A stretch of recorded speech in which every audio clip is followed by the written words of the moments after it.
Hi, Dan. We have Dan Futterman and Chris Brancato here today. Hi, Enid. How are you guys? Good. Can you hear Good, me? thank you. Yes, I can hear you guys. Um, well, I think, writers have to pitch all the time, whether they think they do or not. And I know each writer has their own relationship with pitching. What is your relationship with pitching? Do you like it? Is it something that you've had to learn to like?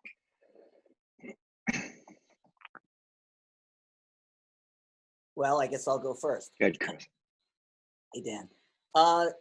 Dan started out as an actor, I believe, so he probably can speak to this. I view the pitch as my audition.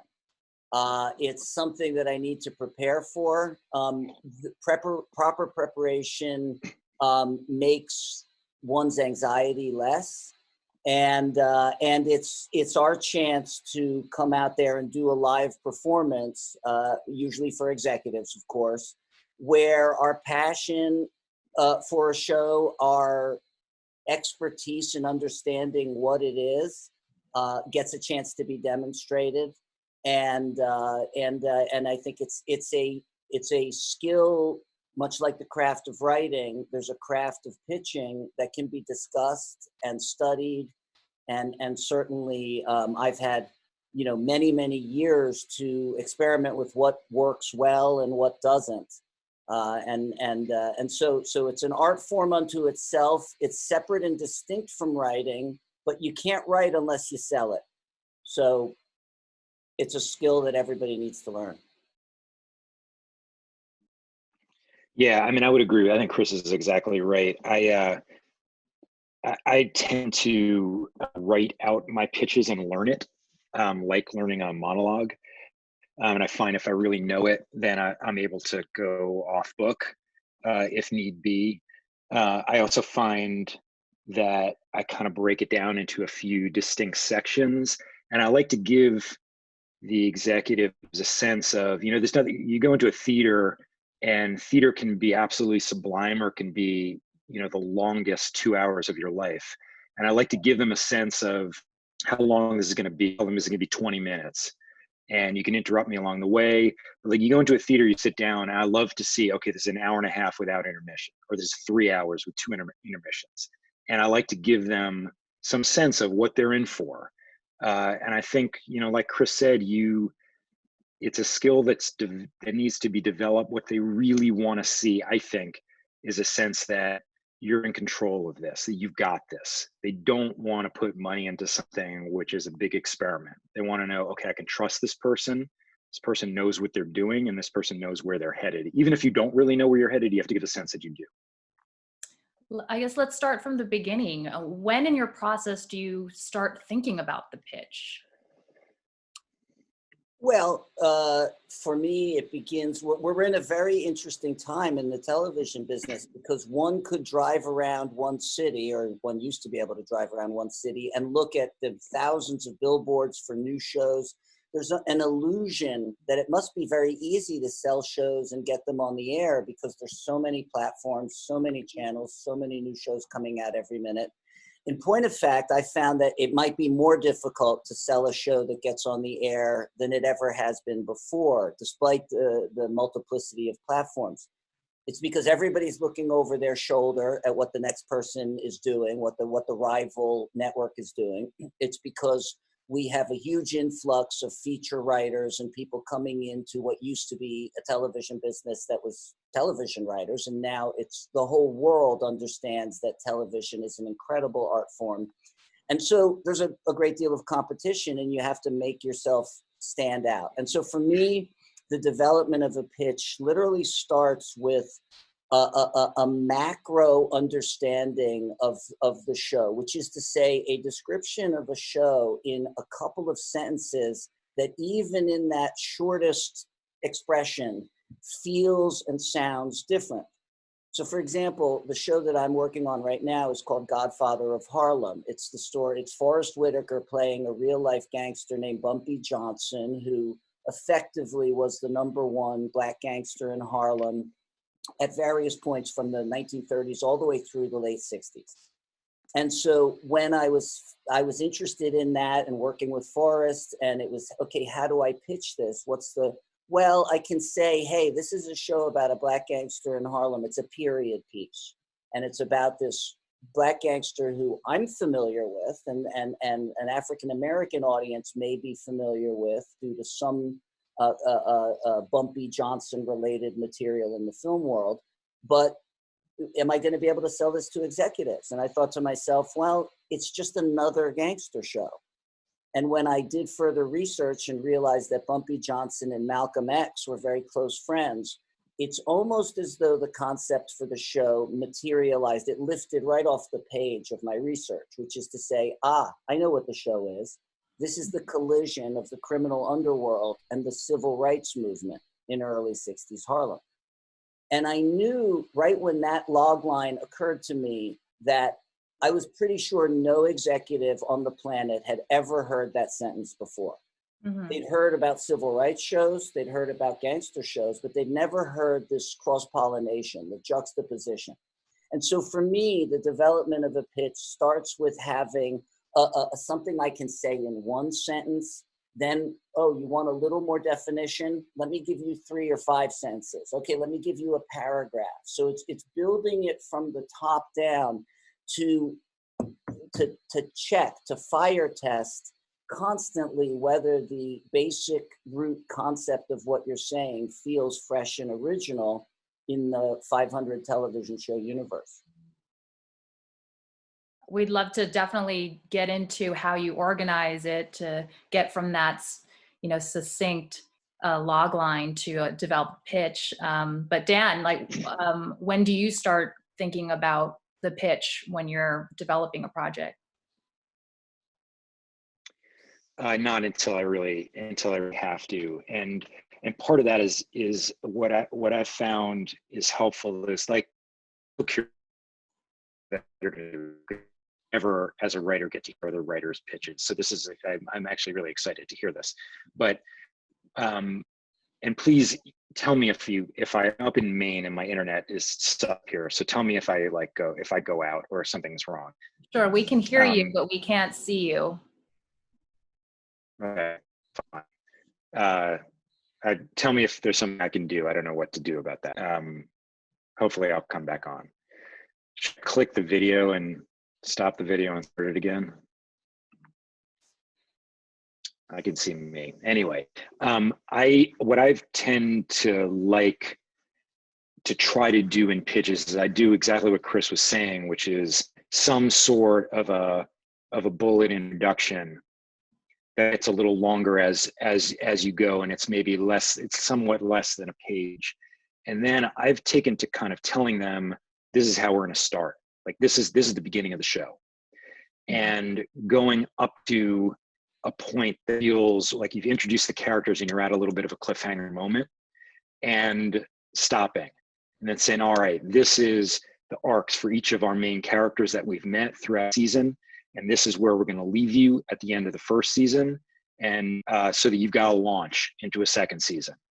And that takes from me about 20 minutes, and it feels like, what they want to know is, at least to my mind, I love the idea, and I feel that I'm in good hands with someone who's going to grab viewers from the start.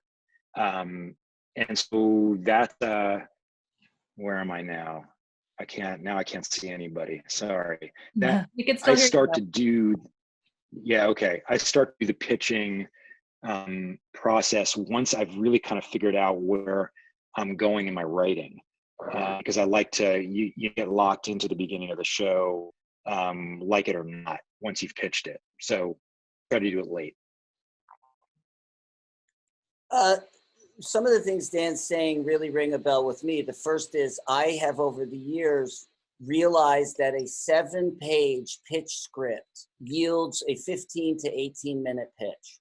So I know going into it, as I'm starting to develop what the pitch is going to be, at first I'm incredibly expansive. I'm taking notes about everything that comes into my head. I'm looking for phrases that I like to call verbal omelets. It's like a sentence where everything gets encapsulated in the sentence and makes you excited about the show. And so I'm doing a lot of writing, more than 7 pages worth, to seek out ways to draw you to the series idea. And constantly, once I even get the basic form of the pitch, it's like Dan said, it's an audition I'm doing, and this is my script, and I'm constantly seeking to improve the phraseology, add a little twist here or there, or I'll pitch it to an assistant or a friend, and they'll give me some feedback, and they'll say something that makes me go, ooh, and I'll sculpt it in there. And ultimately, I go into the pitch with that document. But what I've done is I've read it so many times and I've practiced it with people. It doesn't matter who they are. They don't have to be in the business. You have to practice saying it out loud and gauging people's reactions. So that as I gauge people's reactions, I go, oh, I know this part is good because look at the way everybody always raises up. And that leads me a little bit to the organization of the pitch, which is this. I do break it into sections like Dan said he does. And the first thing is this. Executives, when you walk into the room, you do your chit chat. How are you? What's going on? And the pleasantries are exchanged. And now it's time for you to start. And I always look at it like this. The executives are sitting sort of like this. Within the first 2 minutes of the pitch, they're either going to go like this, lean back, or they're going to go like this and lean forward. And in the first 2 minutes, I need to make them lean forward. I need to say something that makes them realize they are in for an experience. That can either be the vivid pitch, the cinematic pitch of an opening scene. It can be saying something that ends with something you weren't expecting. It can be something that makes you understand why this show is so universally relatable, even though it's about, miners in 1849. So the point is, I call it the levitation paragraph. You need to make them levitate off their seats in those first 2 minutes, and then you have them listening, leaning forward and into it. And then you move into a broader discussion of what the series is, and or a description of characters that's never a laundry list of characters, but instead characters in action. So that sometimes I make up an introduction for 6 characters as though I'm pitching a story, but those scenes aren't even going to be in the pilot. They might not even be in the series at all. They're just a means to get you connected to the characters. And so, look, we can talk more when we talk about specific pitches, but I think you have to explain, you have to get them to levitate. You have to then describe the series and make it sound fresh and interesting, which is incredibly difficult because every single one of my executive friends have basically heard every pitch that exists on the planet if they've been doing this long enough. And that's why I'm a big fan of juxtaposition of things that don't seem to belong in the same room because they haven't heard that.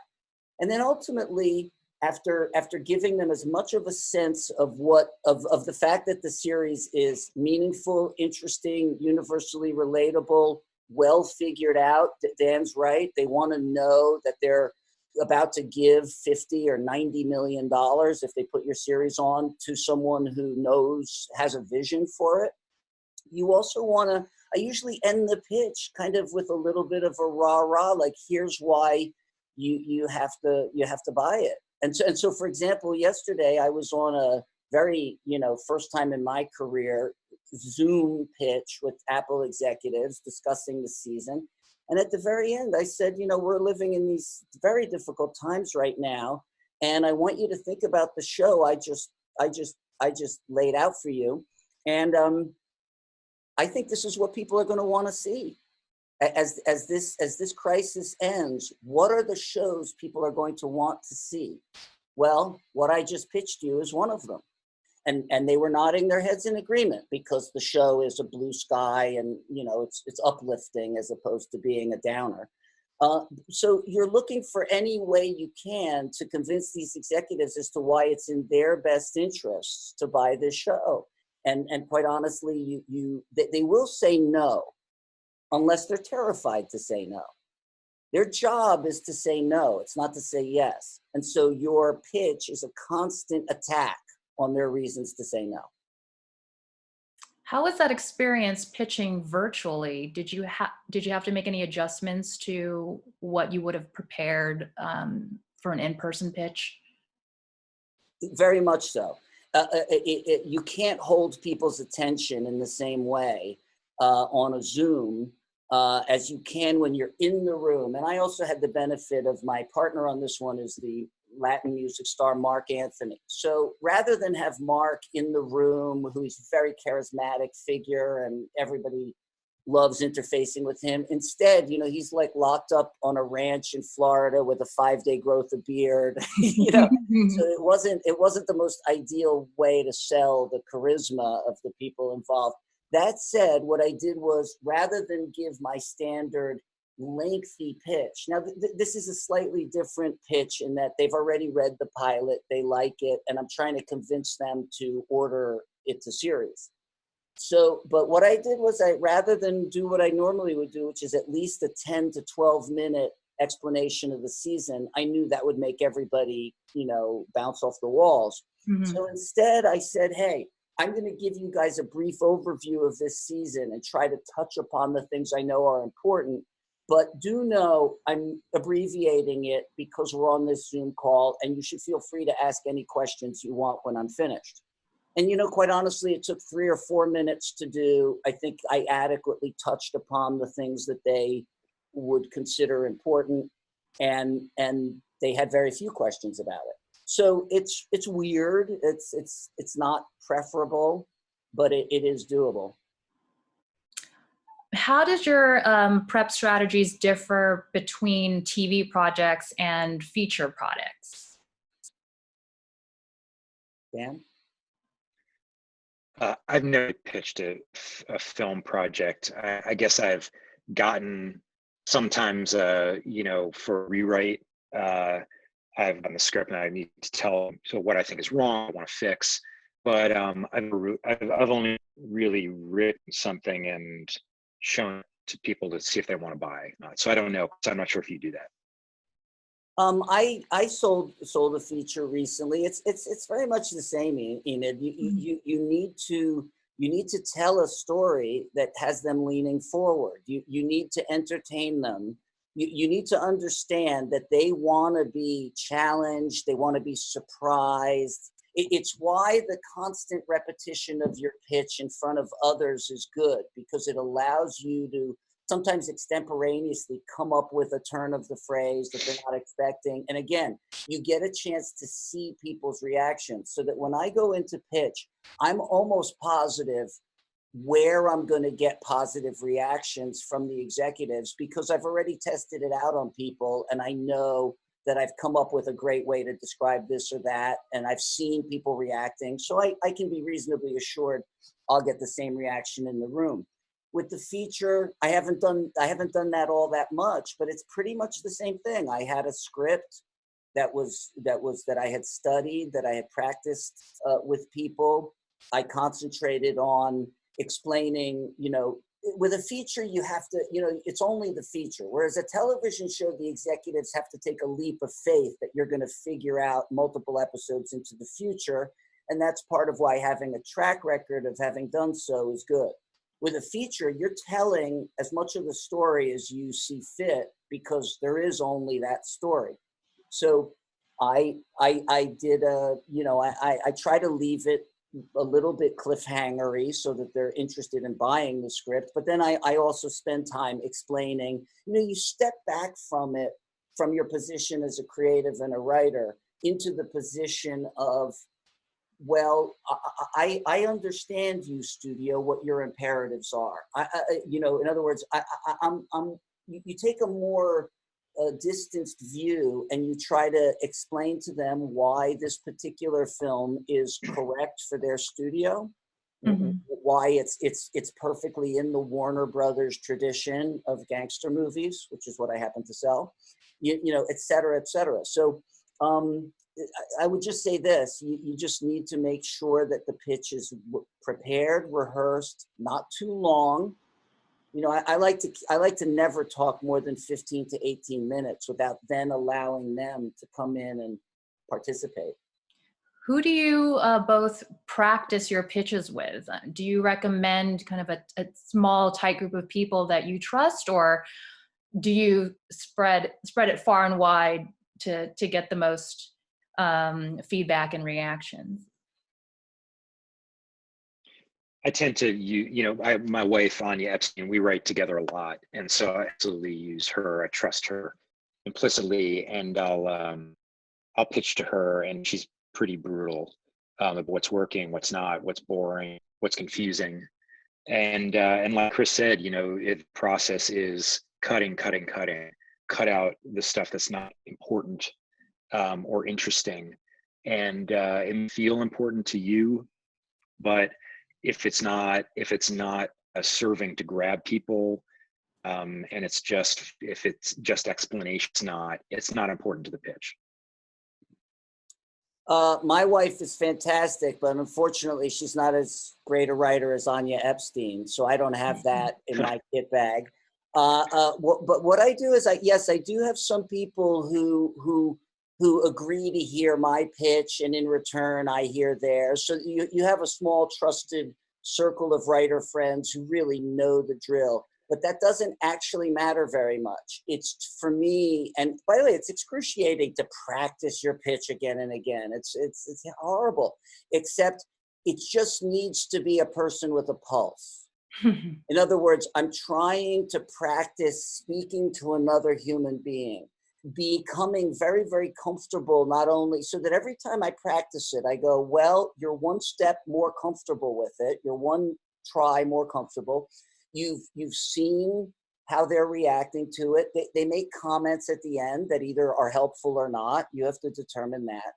But yeah, it's oftentimes assistants in my office or other people's assistants. It really doesn't matter, because it's not so much about them and their critical reaction.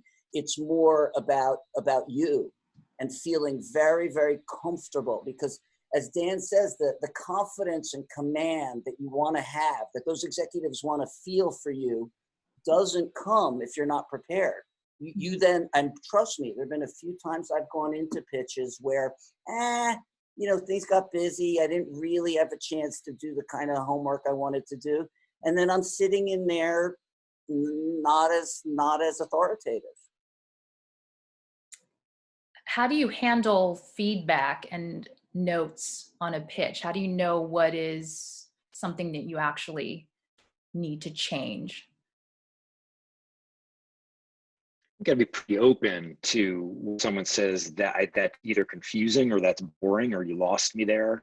It's hard to make that judgment yourself, and so it's important. And if you're doing it to a group of different people or select numbers of people, like Chris is talking about, if you get a comment more than once, it's true, and you better trust. I think it's similar, probably to, I've never done this, but it's probably similar to being a comic on stage. If you're not getting a laugh, you're not getting a laugh, and you have to pay attention to that. I agree. Also, a lot of times people end up, the one question I have is, were you bored at any point? And in fact, with the feature pitch, I really wasn't, not having done that very much, I wasn't sure how long it should be. I felt, well, it should be longer than just 15 minutes because I'm pitching a 2-hour movie. So I ended up having a 13-page pitch script, which then when I did it turned into a 45-minute pitch. Well, that's way too long. So I was fighting like a madman to cut stuff out, but I wasn't sure what I should cut out. And, you know, and at a so yes, you it's really confusions.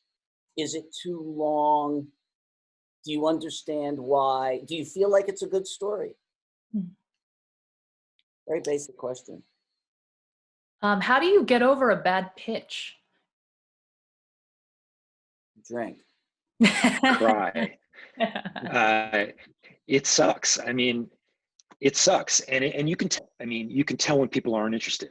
And it's like being on a date and they're not interested, and you just have to do it. You lick your wounds, you try to learn from it. There's sometimes when it's just the executive or the executives, they've already bought a couple things that day, or they're bored, or it's the end of the day, or they've, you know, their kid, they need to go pick up their kid, or whatever it is. So there are sometimes it's not your fault, but often it's your fault, and you got to do it. One thing I will say, you know, there's a lot of,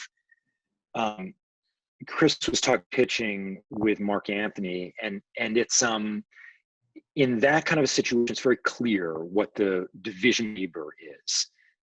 There are sometimes when you go in and you could, for instance, there's a lot of novelists now who want to win TV, which is great.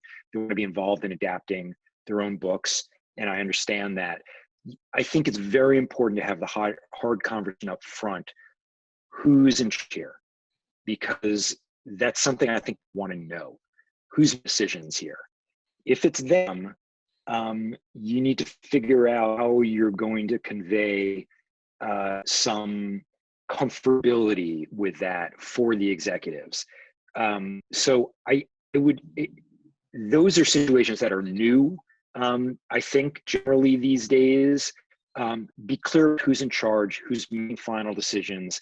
It's going to come in the division of labor in terms of pitch as well. There are a lot more dual pitches, not teams of writers, but adapters and novelists who are working together. Be really clear about what's going on. In terms of a bad pitch, I think if you've prepared well enough, you should actually never give a bad pitch. However, you're going to be in different rooms. So the project that I just mentioned, the gangster show that I sold to Warner Brothers, or a gangster movie, I'm in there pitching there, and there's a producer on the lot who's interested in it, so that helps make it shinier for the executives, and they were smiling and receptive, and they totally understood what I wanted to try to do. I go to Paramount that same afternoon, and they're looking at me like a bug under a microscope. In other words, it's just a different set of executives. They in fact, I walked out with one of my partners on that, and he said, "Wow, like what the hell was that about? You know, you said the same thing as before." And I said, "Well, they're just not, you know, it's not their cup of tea. And this requires a little bit of imagination to really fully grasp." And I think that's another important to say to you guys. I had a discussion yesterday with the Apple executive, and he was talking about how the show The Shield, the very ending beat is Vic Mackey, played by Michael Chiklis, kills a fellow cop who's investigating him. And how he argued with Sean Ryan, the creator, you know, you can't do that. You can't have your hero kill an innocent cop who's, and Sean said, no, I have to do that. This is what we have to do.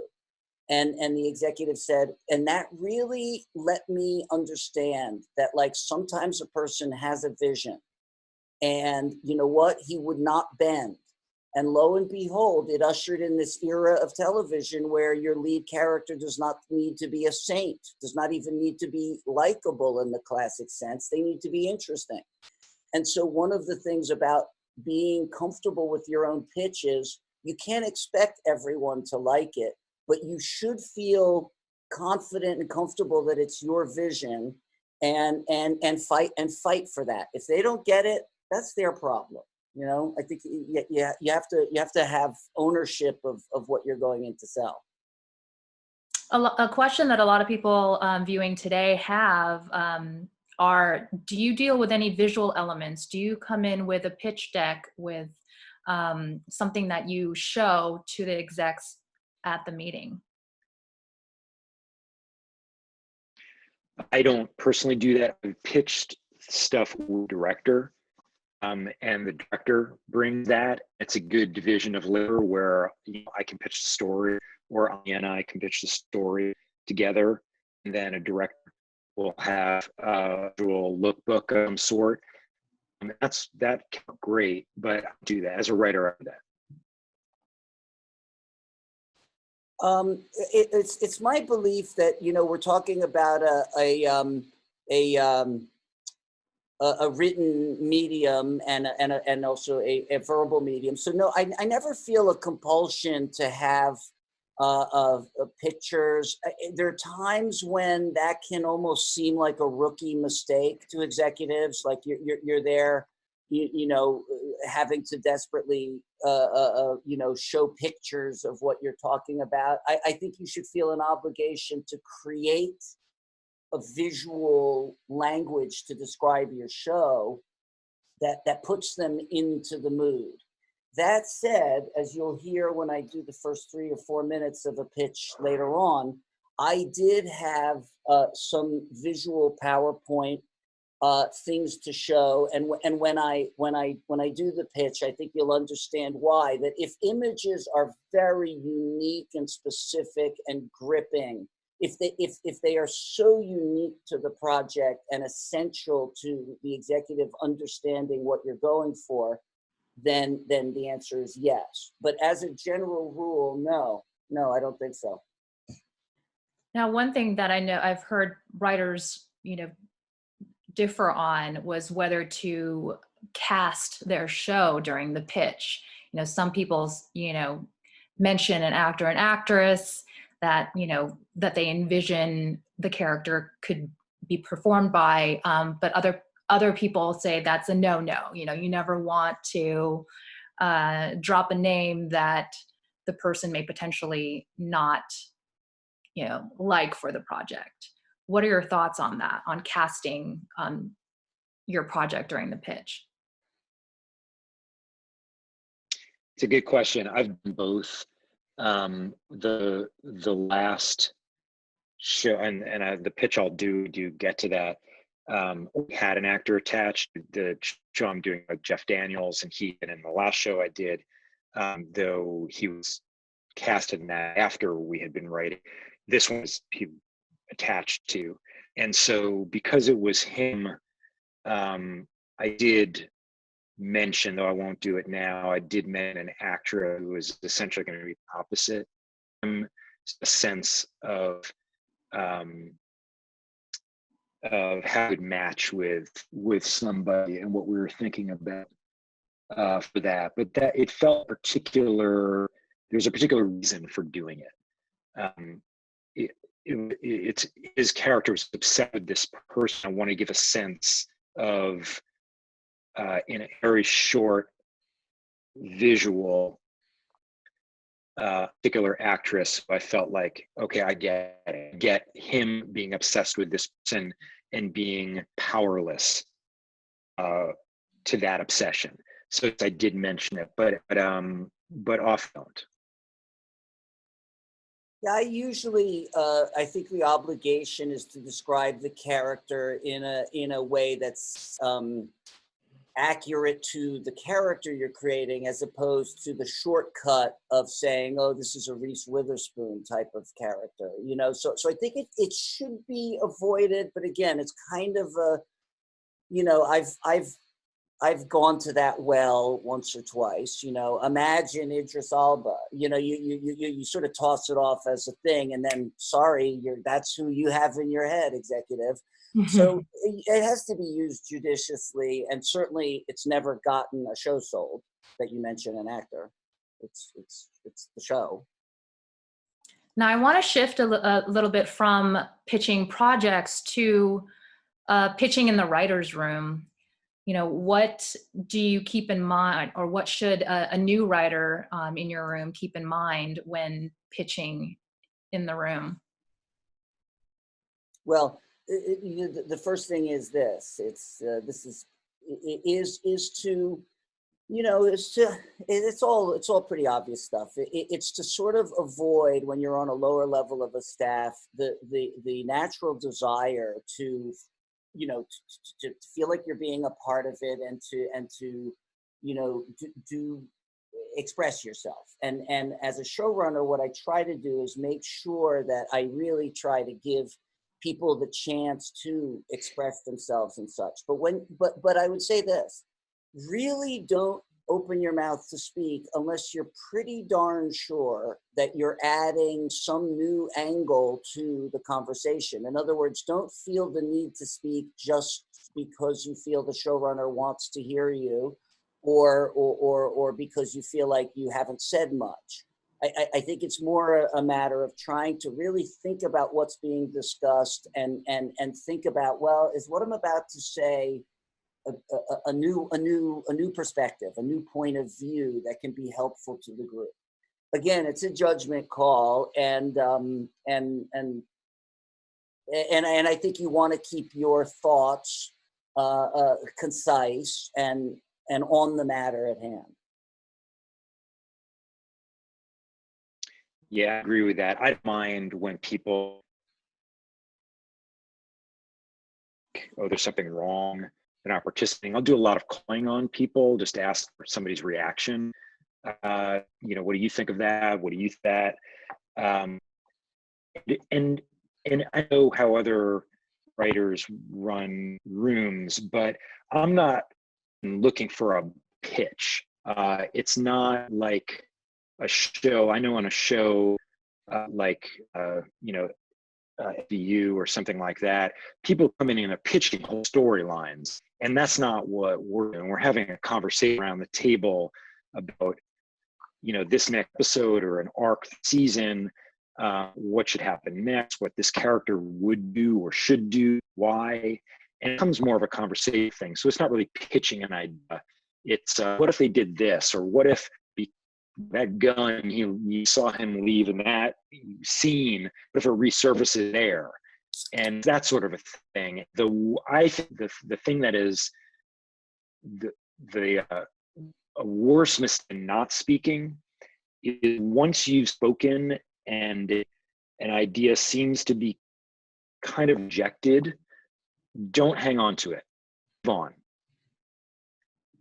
Sometimes when writers have a hard time doing that because they get convinced, oh, this is actually a great idea, nobody's getting it, but people heard it. And if it's not working, it's not working. Move on. It can be really frustrating when people return to something again throughout the day.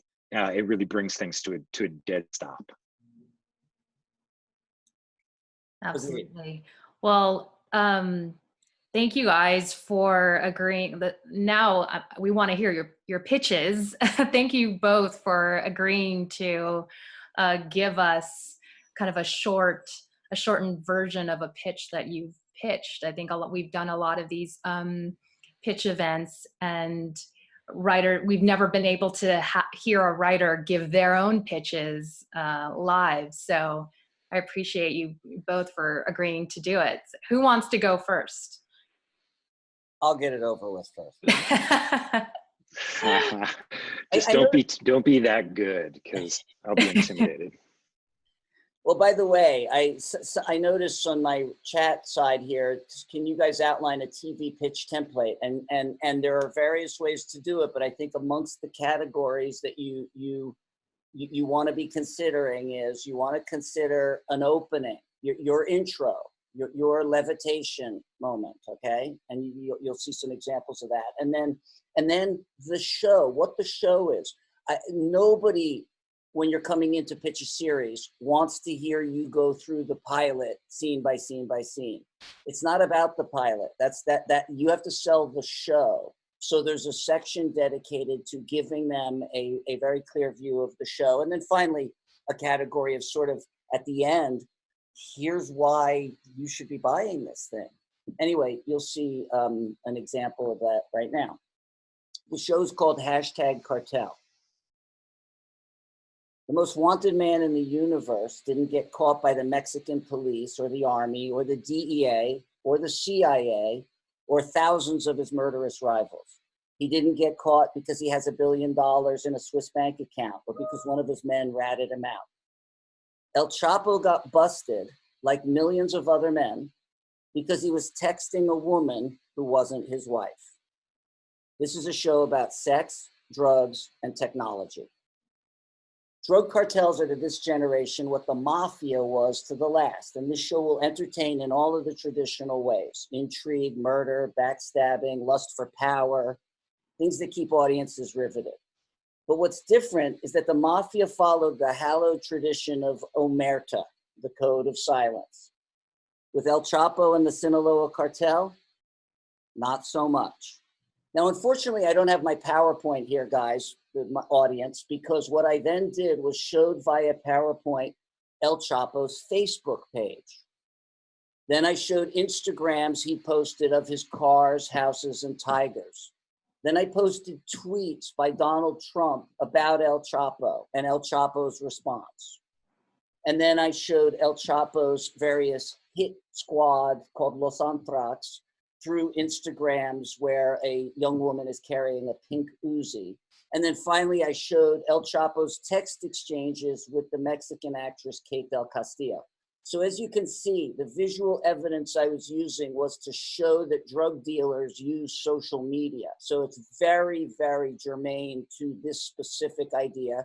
And also, it's funny as hell to see El Chapo's Facebook page and Instagram, etc. Some of which were actually valid and some of which were fakes.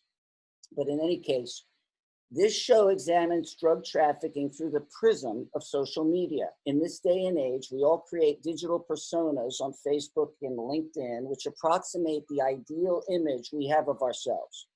Every character in our show has two worlds, their digital persona and their real self.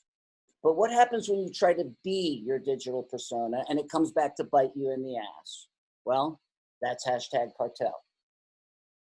Let me give you a snapshot of some of the characters. We're on the balcony of a $5 million penthouse in Nuevo Laredo, Mexico, overlooking the Rio Bravo. We move through the inside of the place, which is garishly and expensively decorated, and we hear moans from an outside terrace. We get outside to see two men bound and severely beaten. These are sicarios from the Beltran Leyva cartel, and they're about to be killed. I'll spare you the gory details, but there's one unusual thing about this crime scene. A guy in a fancy polo shirt is filming the torture on his iPhone. We cut now to polo shirt guy uploading the gruesome video onto YouTube, and by 6 o'clock, it'll have 50,000 views. And now we're in northern Mexico, where two newspaper reporters, Lucy and Andy, are in a crappy apartment with two sleeping bags and an elaborate computer system. They fell in love in grad school, and they'd be married now, but something got in the way. The cartels scared away or bought the integrity of the prestigious newspaper where they work. And like Clark Kent hiding out at the Daily Planet, they took on a secret Superman mission, an anonymous blog that makes fun of the cartels in the name of bringing their insidious deeds to light. So Lucy types Fast and Furious, and Andy's the computer genius who covers their tracks with encryption software. And we see the polo guy's video underneath a banner headline, El Chapo's at it again. Sinaloa cartel declares war on Beltran Leyva clan. The site is called Blog del Narco. And now we're outside as they stuff their gear into the back of a car and drive away. They make getaways like this all the time. There used to be 3 of them until their pal Leo was shot and hung from the bridge in Durango by the cartels. In West LA, a 2-bit record producer stares at the Blog del Narco on his computer.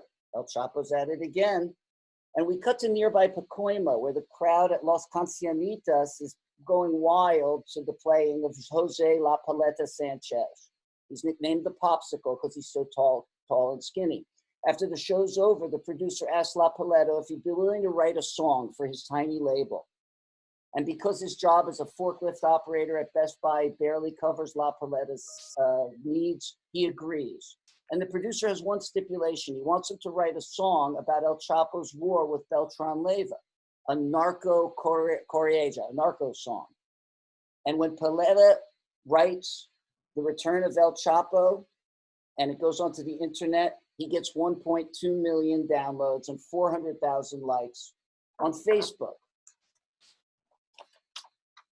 And we cut to hearing that song booming out of speakers in a Maserati that drives into the garage of a building in Little Village, West Side Chicago. And out of the car come 2 identical twins, Pete and Junior Flores, short guys with Air Jordans, neatly dressed, inseparable since birth. Together, they've shipped 71 tons of coke, heroin, and weed into Chicago for the Sinaloa cartel. You hear about drug kingpins and gangs selling drugs on the street, but you almost never hear about Pete and Junior, the wholesalers, the middlemen. They have boyish charm, a no violence policy, and smarts. And most of all, they never get near the actual drugs. Junior, the outgoing one, gets a phone call, and when he answers the smartphone, it's El Chapo. Hey, amigo, how's your brother? He's great. I need you both in Sinaloa. Anyway, it goes on and on to set up the story through revealing characters in action with the goal of familiarizing yourself with the characters, their basic dilemmas, et cetera, et cetera. And this goes on and on. But what I eventually get to when I finish this description of the show, which is an examination of narcotics trafficking in the new world of social media, I say this. So what's the show? It's a high-octane character ensemble about the larger-than-life figure of El Chapo Guzman, set in sunny Sinaloa and icy cold Chicago, where our characters are linked like digital dominoes. The actions of one will invariably travel down the information superhighway, setting off a chain reaction of events that lead to romance, suspense, and murder.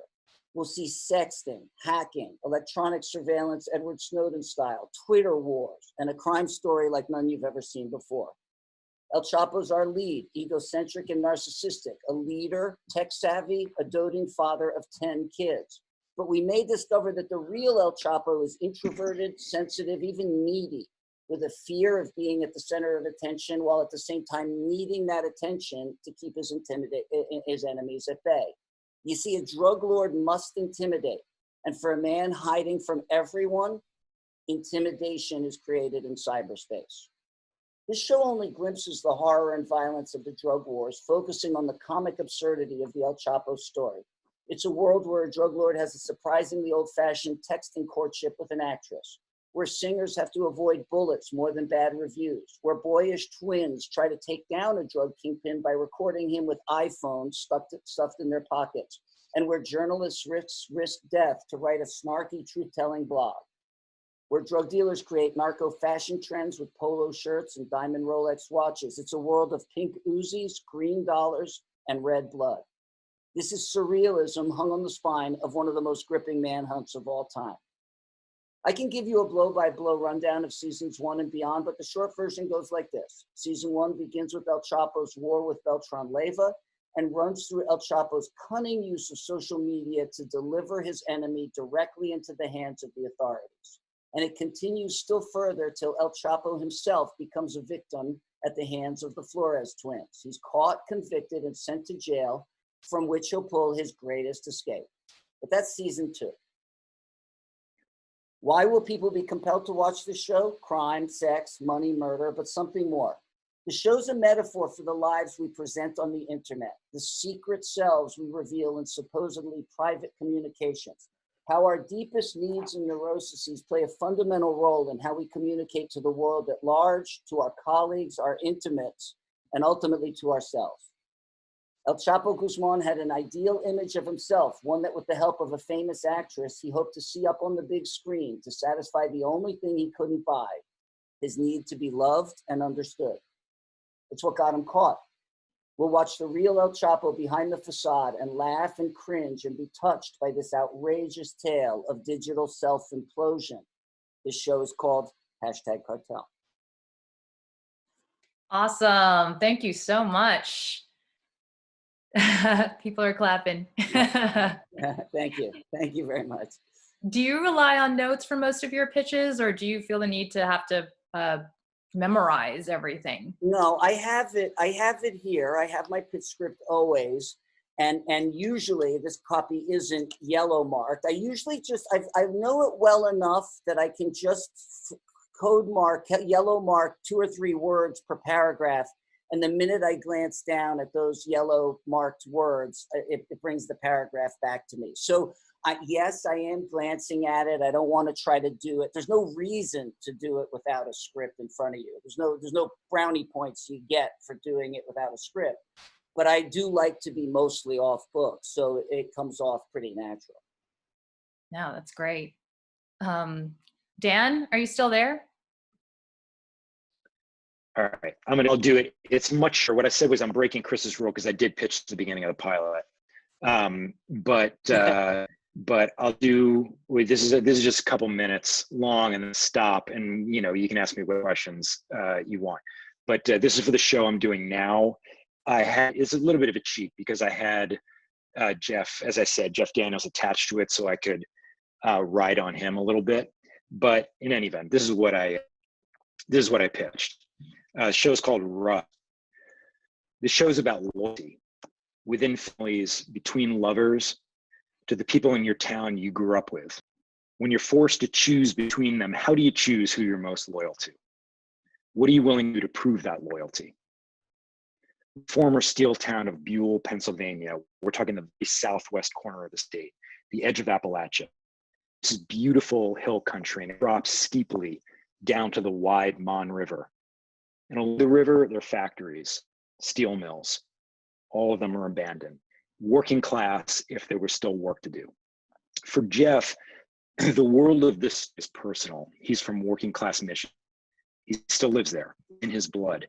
He wants people to understand the lives and the struggles of people in this part of the country. People who've had everything stripped away from their jobs, their homes, their pride.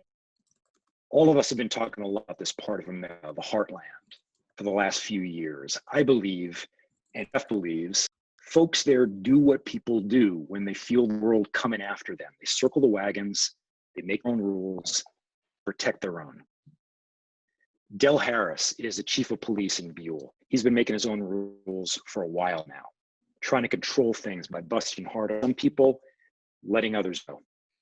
His version of frontier justice.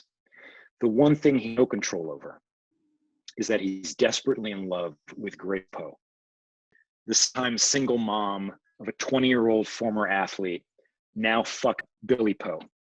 When Billy's ID'd for murder, Grace becomes desperate to save him. Harris is forced to decide what rules he's willing to break to protect Grace's boy. Here's how we start. We're close up on the face of a crew-cut, middle-aged man. He's very still. Shadows of leaves are playing across his face. Only his eyes are moving. Shot further back, and we see he's sitting alone against a tree, cross-legged, 50 caliber rifle across his lap. Cut to the inside of a once nice, now run-down home. A skinny, half Mexican 20-year-old helps a 50-year-old beefy white man from his wheelchair in daybed after a nap. Gives him a painkiller, some water, asks if he needs anything else. The man grunts, waves him away. The 20-year-old, this is Isaac, walks out of the room, shuts the door. He hasn't been thanked in 4 years. He just stands there, breathing, calming himself, waiting. We go to Grace Poe. She's in a dress manufacturer in a neighboring town working a wedding gown through a sewing machine. This gown was shipped off to Chicago. Each one cost $2,500. It's more than she makes in a month. Flexes her hands, they hurt. She pops a handful of ibuprofen. Isaac, a disabled man, snoring now. He opens the door silently, walks over to the desk. Jimmy's in a drawer, reaches to the back, and he slides out an envelope, fat with cash, 50s, $100 bills. In his own bedroom, Isaac puts the cash in a knapsack, also a hunting knife, some clothes, sleeping bag. Last, in a large waterproof Ziploc baggie, his high school transcript, all A's, SAT scores, almost perfect. He walks down the stairs, out front door. We cut back to the man in the woods. He raises his rifle and he shoots. And if we think that he's shooting at Isaac, that's good, because all these lives are intertwined, often in deep ways that we're going to uncover throughout the season. All right, I'm going to stop there, and we can talk about whatever you want. Yeah, no, that was great. And thank you for bearing with the tech. But it also led to a question of just how, how do you pick up when there are distractions in the room, when things kind of, when you're mid pitch and, something happens to interrupt you, what are ways to kind of get yourself back into the mode and the zone? I memorize completely, and I have it. I print it out on cards, on index cards, so I can refer back to it if I lose my way. But I find you are looser when you've got it completely memorized. You're not worried about remembering it. You're not worried about getting lost in your notes. If somebody interrupts you or something happens, you know to get back into it. So that's the way I deal with it. How much has acting kind of helped you in preparation for pitches? Would you recommend writers take acting or improv classes? No, look, go with who you are. Chris just is not an actor, but he just gave an incredibly compelling pitch. And you gotta just go with who you are, what you have. Everybody, if they practice, can tell a good story. And you just need to get your story as short as possible, as clean as possible, and figure out how to put people in as early as possible. And look, as I said, I had a crush in this one, which was Jeff Daniels, and immediately people are leaning forward because of the name Jeff, and they know who I'm talking about. But I've sold stuff with Anya and on my own that doesn't have an actor attached, and you go with the strongest assets. What reaction or feedback did you get from that specific pitch? Obviously, you sold it and it's getting made, but did you get immediate feedback at the time in the room? Yeah, and I asked for it. I told them, look, after I pitched started, I said, look, I'm going to take you through this first season. We'll talk now if you want. And people said, no, keep telling me about the season. I give people an opportunity to jump in if they want. The last one is for somebody to feel like they'd like to jump in or they'd like to stop me. I really would rather be stopped and kicked out of the room than give a pitch to people who want to hear it. So I give people every opportunity to cut it short if they want to, or to jump in and ask a question. It's fine. I don't mind being interrupted or going off in what direction they want. And as I said, if you know what you want to say, it's not that hard to get back into it. Well, we've reached our hour, and thank you guys so much. If there's one thing that the folks viewing can do today to help practice or fine tune their pitch, what could that be?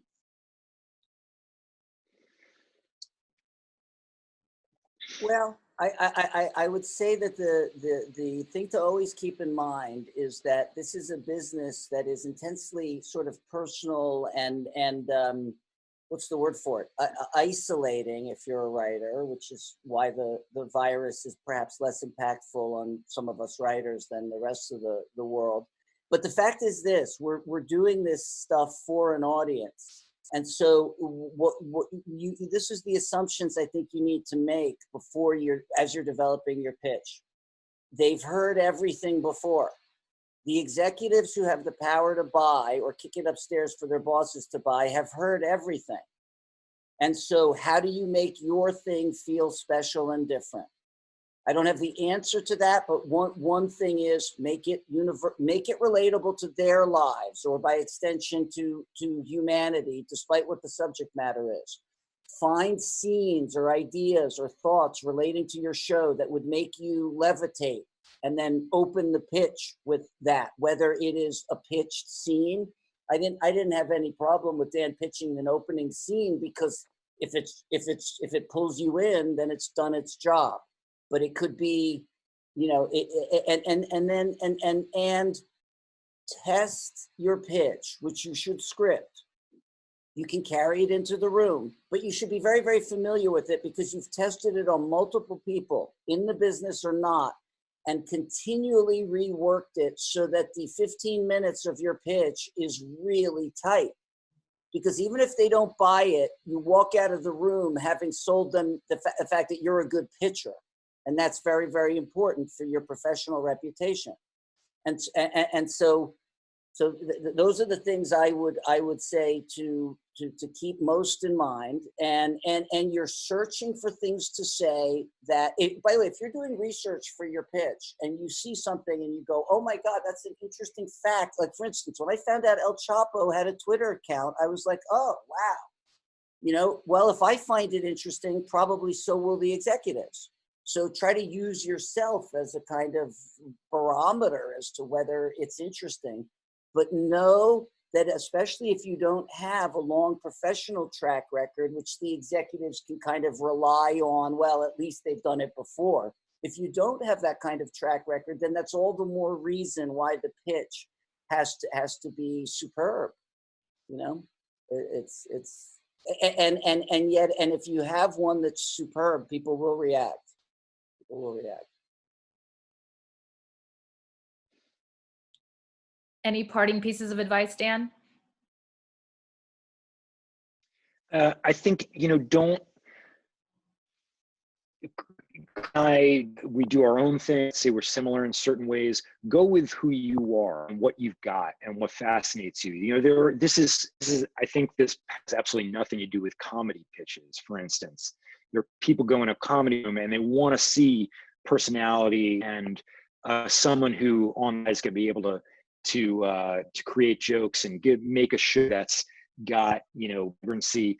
This is a drama thing, but you are different from me, you're different from Chris, I'm different from him. Do your thing, but do it well and practice it. You don't have to, it's going to be like me, I'm not going to be like you. It's really important to have that sense of I do well, what's good about the story, how do I relate to it, how will I relate to it, and I'm here to tell a good story. And everybody on this can do that. If you work it enough.